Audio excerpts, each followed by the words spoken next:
Haga jingle kai FIFA World Cup Under 20 happening ke Australia Persia ya ke Cuba. Haba pai shakana ke jingle kai ke Australia kala khur ga nam job banengkong haga ke World Cup hadin bagalala ban pelim ya ke Cuba da laila ka wei. Baleng baga ke jing job ke Australia kadang up ya ke France bakat syarem haga jingle kai bakhadu juga nang bakani Rung syakara of 16. Haga jingle kai happening ke Morocco Persia ya ke Mexico haga ke jingle kai ke Mexico kala khur ga nam job hadin bagalala ban pelim ya ke Morocco da shigol lanon badia ke shigol juga Mexico le ban tiap leng baga penalti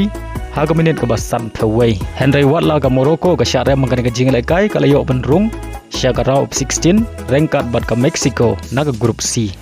Haga jingle kai happening ke Spain Persia ke Brazil haba pai syakana ke jingle kai ke Spain kala khur ke nam job hadin bagalala ban pelim ya ke Brazil da shigol lanon badia ke shigol juga Spain le yo ban tiap haga minit ke basau nyau leng bau brau baleng baga dengan 6 rem ke Brazil kalau du ban Rung syakara of 16 kat baga Spain kalau yo lat ban Rung syakara of 16. Haga jingle kai hapring ke Argentina Persia ke Italy haga ne jingle kai ke Argentina kadang peteng ban khor ke 6 job nagilai tali ke jingle kai jongka haga ne ke World Cup hadin bagalala ban pelim ya ke Italy da shigulanot bari haga ne ke shigul jongka Argentina le yo ban tiap haga minin ke bah nyau phusau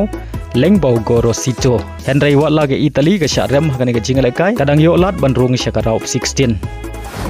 Haga jingle kai MLS happening ke Inter Miami Persia ke New England haba pai syakana ke jingle kai ke Inter Miami kala khor ke nam job hadin bagalala ban pelim suk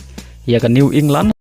la kawai bari agini ke sau gol jongka Inter Miami le yo ban tiap ar gol do alende bat kum juru alba le yo ban tiap ar gol kat bau Messi le yo hadu lai teligi assist naga benta ke Inter Miami haga ne ke jingle kai baleng baga ne ke jing job ke Inter Miami kadon haga kerdan ke balai haga mi ya keng point naga Eastern Conference.